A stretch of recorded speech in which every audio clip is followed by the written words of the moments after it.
Now at 5:30, a Miami man has been left homeless in the city after the city demolished the place he's called home for decades. And it was bulldozed for safety reasons, but now this 70-year-old man has nowhere else to go. Local 10 News reporter Glenna Milberg is live with the rest of this story for us. Glenna.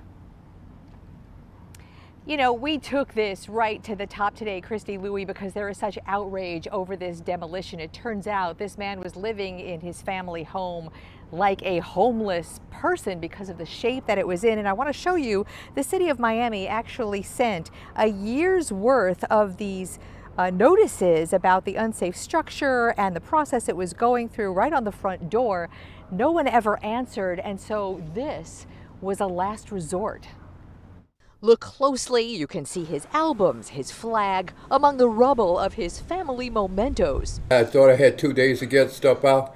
I had to even beg for extra 5 minutes, put on shoes. Mike Hamilton is safe in a hotel for now, thanks to these good Samaritans. This is Mr. Michael's house. Mr. Michael has been living here for over 60 years. Who found him sleeping near the pile of his demolished home on this tree-lined Miami street.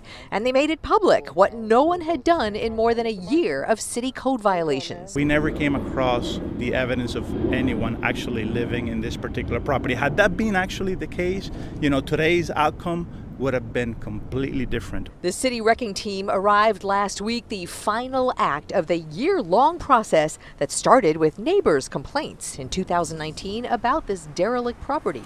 In better days, it looked like this. Damaged by fire, it had broken windows, broken doors.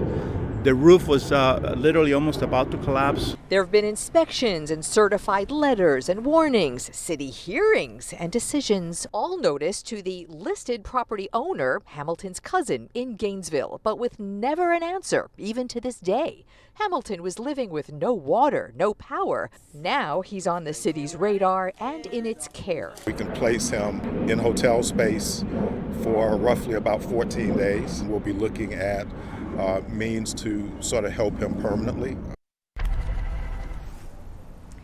And so tomorrow on this shady street, that bulldozer will start up again tomorrow. They plan to start the demolition tomorrow. And as for Mr. Hamilton, his new kind of life begins tomorrow, hopefully with a much more safe place to live. I'm Glenna Milberg, live in Miami today, Local 10 News. And we certainly feel for him, right? Thank you, Glenna.